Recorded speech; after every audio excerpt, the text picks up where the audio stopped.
Becoming homeless to me is just a nudge by the universe for me to learn what I need to be learning. And the last 2 years has been phenomenal. So that's what I'm looking to share. I'm not looking for your pity. I'm not looking for charity. I'm not looking for any of that. I am looking for you to sponsor me, donate to me, rewrite my last chapter of end of life. I would rather not be living in poverty as I age. I also have a 15-year-old that deserves a man that is economically viable and able to show him things that cost money. He wants to learn how to drive a stick shift, and goddamn, I want to be able to get him a stick shift and teach him. That's not happening today. And he turned 16 in February, so I don't have a lot of time. And I'm not, like I say, I'm not looking for charity. I am too valuable to let fail. I'm too fucking joyous on this planet to let me go.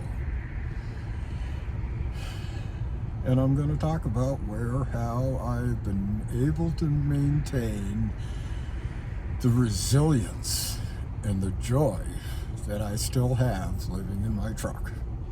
And I mean, I'm killing my truck. I got my ABS light on, I got my brake light on, I got my tire pressure monitor system. I've had a misfire for 2 years that I've probably spent $500 to get, and it just got worse 3 days ago. My four-wheel drive is out, my radiator leaks. I got to keep gallons of antifreeze fill into my truck every night.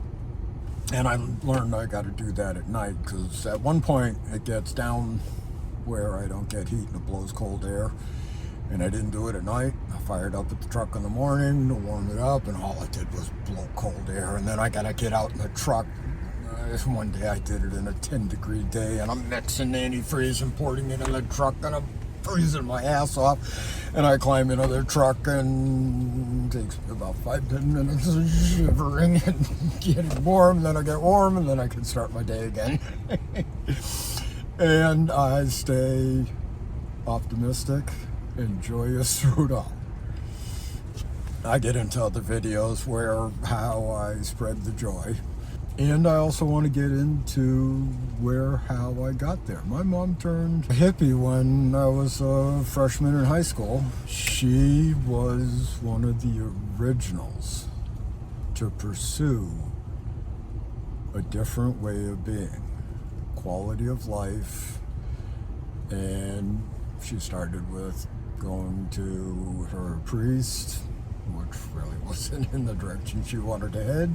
In fact, one could say Catholicism has gotten us to where we are. And as I say that, I'm not interested in the haters.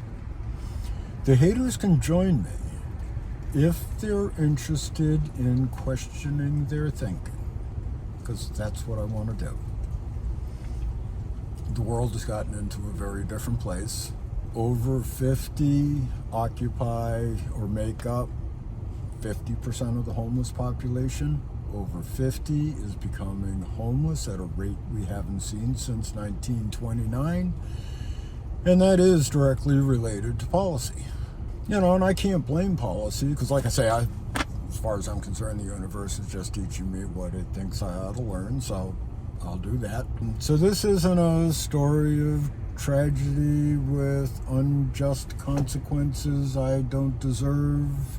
This isn't about charity, and I don't want your pity and sympathy, and I'm an adult. I'll take care of this. I'll handle it. And I will grow and learn, and that's half my story. Maybe more than half the story. I've been around for a long time, and I've been paying attention. I remember Martin Luther King's assassination. I remember the start of the union bashing and the start of being loyal to the shareholders as opposed to the stakeholders. So yeah, there's all kinds of reasons to point to why I'm here, how I got here, but there's also a lot of people that didn't end up here.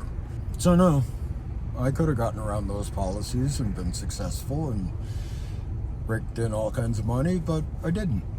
I did live life joyously and aggressively and always bettering myself, but I also had a commitment to a way of being and a quality of life. My mom was the original chaser of quality of life and a different way of being. She turned hippie my first year of high school, and we were probably one of the first houses to have tofu in it and squash soup without sugar, and it was just, I love her for it, but it was a shock to the system. And then going after the quality of life, she first met with priests, and that wasn't it. She got into Gestalt therapy. We did that for years, and therapy of beating pillows and discovering a new way of being and having emotions, being with emotions, and being in the world in a way that was unique. I spent most of my adult life up till 30 chasing her down every rabbit hole she was going.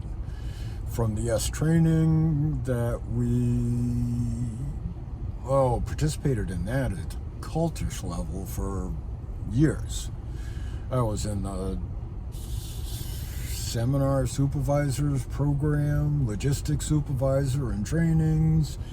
I learned a shitload because they were like reasons a result. You got shit done or you got reamed. So yeah, I can produce results when everybody else says no. We did conversations with Arnold. We did workshop after workshop and training sessions and seminars, and I was therapied out by 30, but made me a whole different, unique kind of person. I am probably the most optimistic, joyous boomer you will ever meet due to the travels she took me on, and it's been a lifelong pursuit. So no, I didn't have the traditional career. My foundation was pursuit of happiness and a way of being, and I worked hard through all of that. And one thing I've done throughout all of this is constantly ask the universe, what do I need to be learning? Guide and direct me in learning what I need to be learning and living up to my full potential. So I'm not whining and complaining about being homeless. I'm not a victim of society. Yes, policies and conditions brought me here, but I'm still optimistic. I'm still going to get out of this. Well, I hope so. But again, my whole life, career, everything, personal development, I has always strived for excellence and advancing myself, and here I am putting myself out on YouTube, see who I might be able to teach some value, find some people I may learn something from, and make some money. Either having this get monetized and make money that way, or find people that played the game and won, have more money than they need, questioning their need to hoard and hold on to way more than they need, their kids need, or even their grandkids need. Help me out. So talks about wages lagging and rents accelerating and safety nets thinning and aging reducing the margin of error. Because I'm 65. I don't have a whole lot of time to turn this around. ChatGPT says I don't want to be doing this to scare you, which I don't, or ask for your sympathy, charity, or pity. Yes, I am going to ask for your money, but I'm going to ask you to grow and develop the ability to give me the money. Because what I do know is I have my challenges here, and they're highly visible, and everybody can see it. I know how challenged you are as well. You're grappling with something different, and like I say, that this need to hoard so much money, generations, way more than 2 or 3 generations could ever spend. Why are you still hoarding it? I say it's a psychological shorting. So I'm asking you to work on that. Help us out. Because I don't know, I don't have the time for policy changes. I don't have time for another president to come in and, determine that 140,000 actually is the new poverty level. Get into, if I wanted sympathy and pity, I can tell you some fucking stories. But that's not what I'm here for. I will tell some of those stories so that you know how I dealt with it and how I keep not just the smile on my face, but the smile on my eyes match. Thanks so much for joining me. Have yourself a wonderful night. You see me out and about. Give me a joy to the world. Thanks.